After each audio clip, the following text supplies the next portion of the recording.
let me say this. We have been through a terrible pandemic, and we have realized since that pandemic how much we trust each other and how much our people rely on each other. So I think that this state visit comes at a time when both of our great democracies have learned those lessons, and they've learned that they can trust each other even more. So there's heightened ambition in what we want to try to achieve together.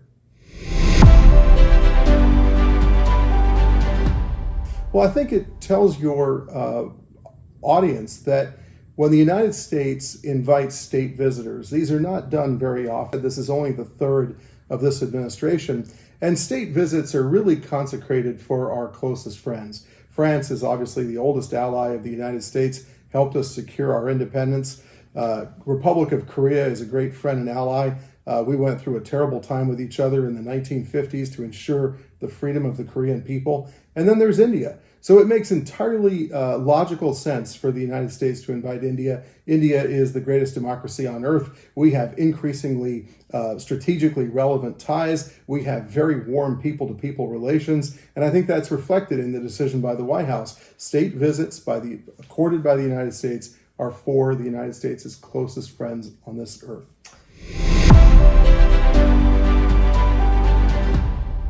Well, I think it's a sacred obligation for governments of democracies to ensure that the people of those democracies are protected and can attain their fullest potential in human achievement. India and the United States are brimming with talent. We have free systems that help spur the talent in human beings. And I think that part of the responsibility of governments is to ensure the protection and safety, and therefore a robust defense is important. Coming out of the pandemic, we've got to make sure that we have the technological, strategic, economic convergence that is good for our people. And in doing that, we then unleash even more potential. So for India, I think what's coming out of this is potentially even greater defense cooperation with the United States, cooperation on deep tech and future tech that's so important for the prosperity and happiness of our people in the decades to come. The United States is the world's leader in technology. It is the world's leader in innovation. It is the world's leader in marshaling human talent toward designing and building a prosperous and happy and healthy human future. And so India recognizes that, and there's a lot that we can do together. And you see that in Bangalore and in Silicon Valley. You see that in all of the ways that our countries are converging in the high-tech arena.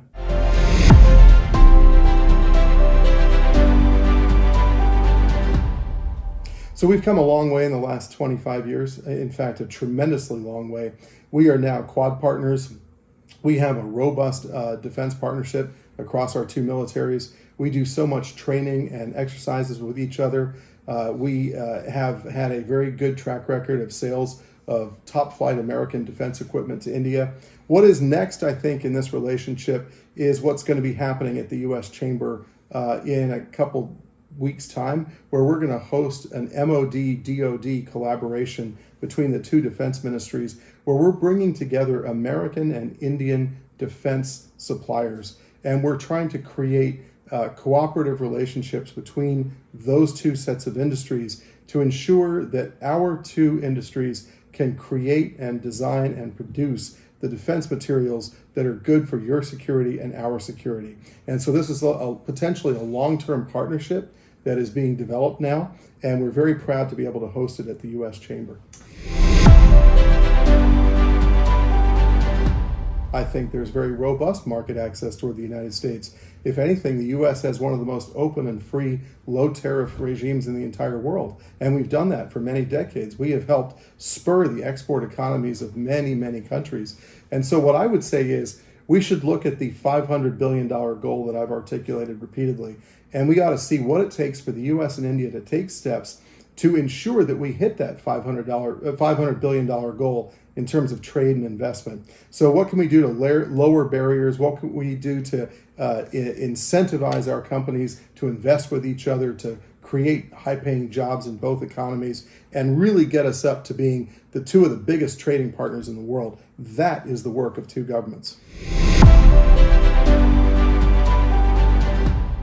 So it's a great question. A core interest of the United States, going right back to into the 18th century, has been to see the establishment and well-being of democracies all around the world. Democracies are good for human beings. They help ensure the full potential of our species, and it's the best form of government for ensuring prosperity and for mitigating the risk of conflict. And so we are deeply invested as Americans in seeing strong democracies all around the world. And India's is the world's greatest democracy. We want to see Indian people live happy, healthy, prosperous lives. We want to see India be a $30 trillion economy. We think it's great for India. It's great for America. Frankly, it's great for democracy and human freedom. It's great for the entire world. And so America is deeply invested in the rise of India in the 21st century.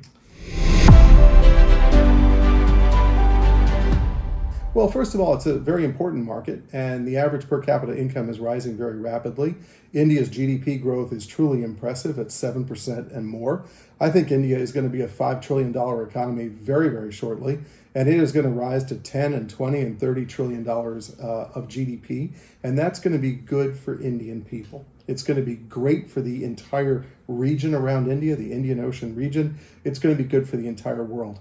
Our companies, American and Indian, who are members of USIBC, are increasingly blended. Talent from both geographies, innovation from both geographies, technology from both geographies. I think as India grows even more in world affairs, not only is it going to be great for our companies, American and Indian, who are part of USIBC, it's going to be great for the American and Indian people. It's going to unlock unprecedented levels of prosperity. It's going to lift hundreds of millions of people into qualitatively better lives. And I think our companies are very privileged to have a role in ensuring that path to India's greater happiness.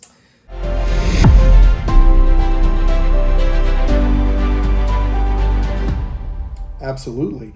So in January, USIBC was asked by both governments to help launch the Initiative on Critical and Emerging Technologies, which we did at the U.S. Chamber of Commerce with Secretary of Commerce Gina Raimondo, with National Security Advisor Ajit Doval, and the U.S. National Security Advisor Jake Sullivan. And that partnership is a direct result of the lessons we learned from the pandemic about trusting each other, about having a high trust ecosystem between two free peoples of the two greatest democracies. And that partnership, that initiative on critical and emerging technologies, is all about the future tech and deep tech that is going to mark the future of humanity over the next century. Semiconductors, cybersecurity, outer space exploration, defense cooperation, 5G, 6G cooperation, and so much else besides. I think when you look at that initiative, it is as important as the nuclear deal in taking the United States and India forward. I'm very confident that there are going to be private sector to private sector collaborations between America and India that mirror the increasing trust between our two governments. And I think it's going to ensure a safer and happier future for Americans and Indians. And I see both governments investing very heavily in those technologies. Download now